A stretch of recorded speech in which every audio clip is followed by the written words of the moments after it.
నమస్తే friends, welcome to Bhavani kitchen. ఈరోజు మన వీడియోలో పర్ఫెక్ట్ కొలతలతో టమాటా నిల్వ పచ్చడి ఎలా చేయాలో చూపించబోతున్నాను. ఎండతో పని లేకుండా చాలా ఈజీగా ఈ పచ్చడిని చేసేయచ్చు. ఇలా చిన్న చిన్న మార్పులతో చేస్తే టమాటా పచ్చడి 3 నెలలు కాదు, సంవత్సరం పాటు నిల్వ ఉంటుంది. సో మీరు టమాటా పచ్చడి చేసేటప్పుడు ఈ స్టైల్లో ట్రై చేసి చూడండి. టమాటా చేసిన పర్ఫెక్ట్ టేస్టీగా వస్తుంది. మరి పర్ఫెక్ట్ కొలతలతో టమాటా నిల్వ పచ్చడిని మంచి రుచిగా ఎలా చేయాలో ఇప్పుడు చూద్దాం రండి. ఇక్కడ నేను మెజర్మెంట్స్ అన్నీ కూడా కరెక్ట్గా చెప్పబోతున్నాను. ఈ టమాటా పచ్చడి కోసం నేను 1/2 kg టమాటాలను తీసుకున్నాను. అలాగే పచ్చడి కోసము ఇలా నాటు టమాటాలను తీసుకోండి. మీరు కేజీ టమాటాలను తీసుకుంటే ఇక్కడ చూపించబోయే క్వాంటిటీస్ అన్నీ కూడా డబల్ తీసుకోండి, సరిపోతుంది. మీరు ముందుగా టమాటాలను బాగా కడిగి తడి లేకుండా తుడిచిపెట్టాలి ఇలా. ఆ తర్వాత ఇలా కట్ చేసి ముక్కలుగా తీసుకోండి. స్టవ్ ఆన్ చేసుకొని ఒక ప్యాన్ పెట్టుకోవాలి. ఇప్పుడు ఈ ప్యాన్ లోకి 1 టేబుల్ స్పూన్ మెంతులు వేయాలి. మెంతులు వేసి బాగా ఫ్రై చేసుకోవాలి. మెంతులు బాగా ఫ్రై చేసుకోవాలి. మెంతులు సరిగా ఫ్రై చేయకపోతే పచ్చడి అనేది లైట్ గా చెదవుతుంది. కాబట్టి మెంతులు బాగా ఫ్రై చేయాలి. ఇప్పుడు దీంట్లోకి 2 స్పూన్ల ఆవాలు వేయాలి. 1 టేబుల్ స్పూన్ జీలకర్ర,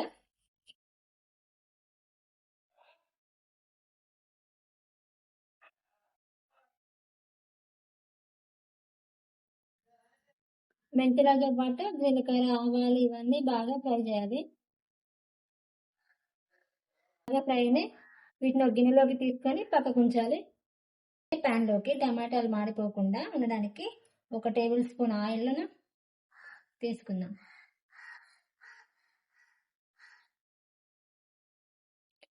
ఇప్పుడు ఇందులోకి మనం ముందుగా కట్ చేసి పెట్టిన టమాటాలని తీసుకుందాం.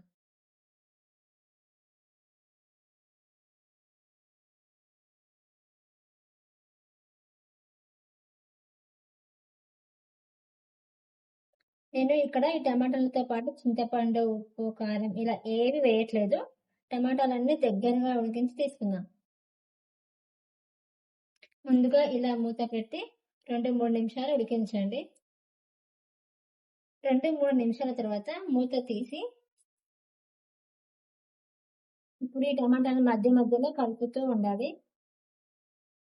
కలుపుతూ బాగా ఉడికించాలి.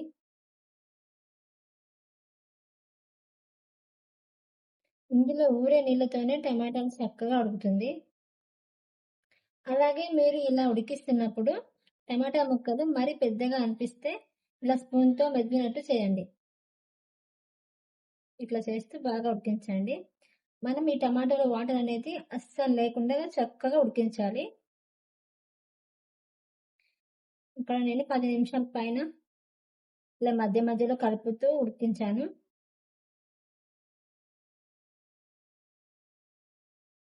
ఇలా కంప్లీట్ గా నీళ్ళు అనేవి ఇంకిపోయేంత వరకు చాలా దగ్గరగా ఉడికించాలి. ఇలా దగ్గరగా ఉడికించి చేస్తే టమాటా పచ్చడి ఎక్కువ కాలం నిల్వ ఉంటుంది. కాబట్టి మీరు కూడా ఇలా దగ్గరగా ఉడికించి ఇది పూర్తిగా చల్లేంత వరకు పక్కన పెట్టండి. ఇప్పుడు ఒక మిక్సీ గిన్నె తీసుకొని ఇందులోకి మనము వేపిన జీలకర్ర, ఆవాలు, మెంతులు తీసుకోండి. తీసుకొని గ్రైండ్ చేయాలి. మెంతులు, జీలకర్ర, ఆవాలు కలిపి ఇలా పౌడర్ చేసి దీంట్లోకి చింతపండు తీసుకోవాలి. చింతపండు వచ్చేసి మనం తీసుకునే క్వాంటిటీకి 50 గ్రాముల చింతపండు పడుతుంది. చూడండి, ఇలా 50 గ్రాముల చింతపండుని తీసుకొని చింతపండు ఇలా నార లాంటివి ఉండేవి ఏం లేకుండా నీట్గా తీసుకోవాలి. తీసుకొని మిక్సీ గిన్నెలోకి వేసుకోవాలి. సరే, ఇలా మిక్సీ గిన్నెలోకి వేసుకోవాలి.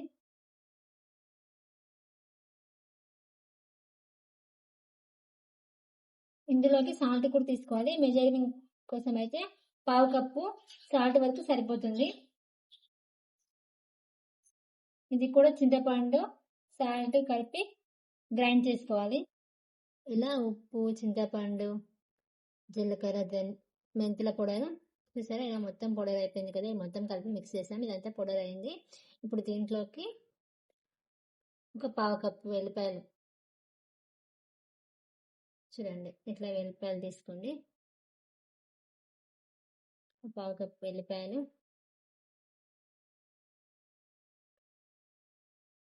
ఒక టేబుల్ స్పూన్, హాఫ్ స్పూన్ పసుపు యాడ్ చేయండి. దీంట్లోకి కారం, చూడండి క్వాంటిటీ వచ్చేసి ఒక 50 గ్రామ్స్ ఉంటుంది. కారం ఎక్కువ తినే వాళ్ళు కొంచెం ఎక్కువ యాడ్ చేసుకోండి, మీ టేస్ట్ తగ్గట్టుగా. ఇవన్నీ కలిపి మళ్ళీ ఒకసారి గ్రైండ్ చేసి తీసుకోండి. ఇలా గ్రైండ్ చేసుకున్న పౌడర్ని పక్కకు పెట్టుకోండి. ఇప్పుడు మనం ఉడికించిన టమాటాని తీసుకోండి. ఇక్కడ నాకు టమాటా ఊరగాయలా ఉండటానికి టమాటాలు గ్రైండ్ చేయట్లేదు. మీరు కావాలంటే ఈ టమాటాలను కొంచెం గ్రైండ్ చేసి తీసుకోవచ్చు. ఇప్పుడు మనము పోపుని ప్రిపేర్ చేసుకుందాము. ఈ పోపు కోసం మరో పక్కన స్టవ్ ఆన్ చేసి ప్యాన్ పెట్టాలి. ప్యాన్లోకి 3 టేబుల్ స్పూన్స్ ఆయిల్ వేసుకోండి.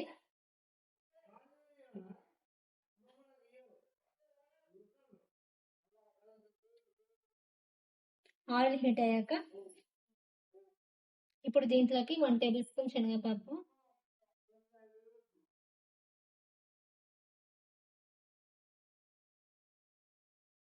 కొంచెం దూరంగా ఫ్రై చేయండి.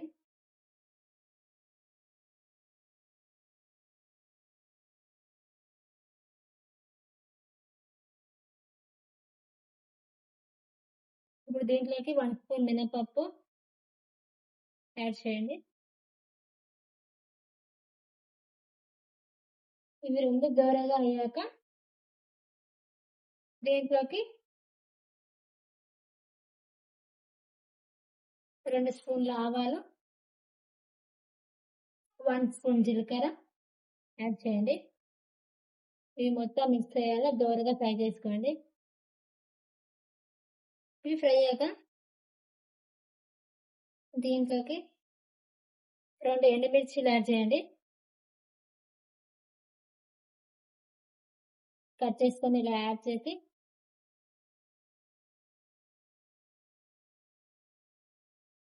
దీంట్లోకి ఒక పిరికెడు కరివేపాకు,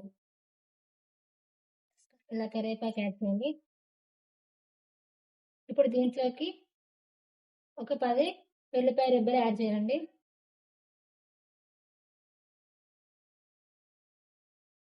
మనకి ఏ చట్నీ అయినా సరే వెల్లిపాయలు ఉంటేనే టేస్ట్ ఫ్లేవర్ వస్తుంది. వెల్లిపాయలు నార్మల్గా ఫ్రై అయినా సరే కరివేపాకు మాత్రం చాలా ఫ్రైగా క్రిస్పీగా ఉండాలి.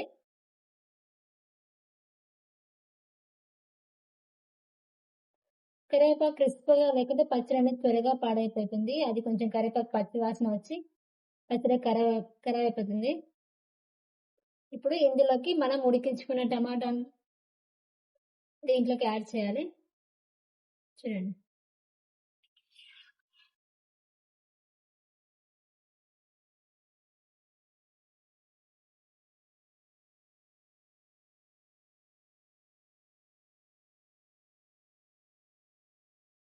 ఇలా మనం టమాటా ముద్దని ఆయిల్లో వేసి బాగా ఫ్రై చేసుకోవాలి.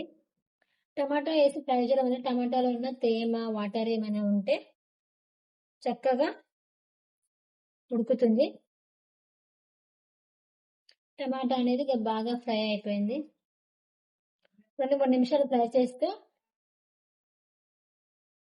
ఇది చిటపట అయ్యే వరకు ఫ్రై చేస్తూ ఉండండి. ఇది పూర్తిగా చల్లారేంత వరకు పక్కన పెట్టండి. ఎప్పుడైతే పోపు అనేది పూర్తిగా చల్లారిపోతుందో అప్పుడు ఇందులోకి మనం గ్రైండ్ చేసి పెట్టిన కారం పొడిని యాడ్ చేయాలి. కారం పొడి తీసుకొని బాగా దీంట్లో వేసి కలపండి. ఇలా పూర్తిగా మొత్తం కలిసేంత వరకు కలపాలి. ఇలా అంతా కలిసేలా ఒకసారి కలిపామంటే టమాటా చట్నీ రెడీ అయిపోయింది. ఇలా చేసిన పచ్చడి చేసిన రోజు కంటే నెక్స్ట్ డే నుండి తినేయచ్చు. సో మీరు కూడా ఇలా మంచి టేస్టీ పర్ఫెక్ట్ కొలతలతో టమాటా పచ్చడి చేయాలంటే ఒకసారి ఇలా ట్రై చేసి చూడండి. ఇలా బయట పెట్టి స్టోర్ చేయొచ్చు, లేదా కలర్ మారకుండా ఉండాలంటే ఫ్రిడ్జ్లో అయినా సరే స్టోర్ చేయొచ్చు. మా ఇంట్లో వాళ్ళు ఈ టమాటో పచ్చడి చాలా బాగా ఇష్టపడతారు. మీరు కూడా ఒకసారి ఇలా ఈ స్టైల్లో ట్రై చేసి చూడండి. డెఫినెట్గా మీ అందరికీ నచ్చుతుంది. అలాగే ట్రై చేశాక మీకు ఎలా కుదిరిందో మీ ఇంట్లో వాళ్ళు ఇచ్చిన ఫీడ్బ్యాక్ని కింద కామెంట్లో షేర్ చేయండి. మర్చిపోవద్దు. Thank you for watching.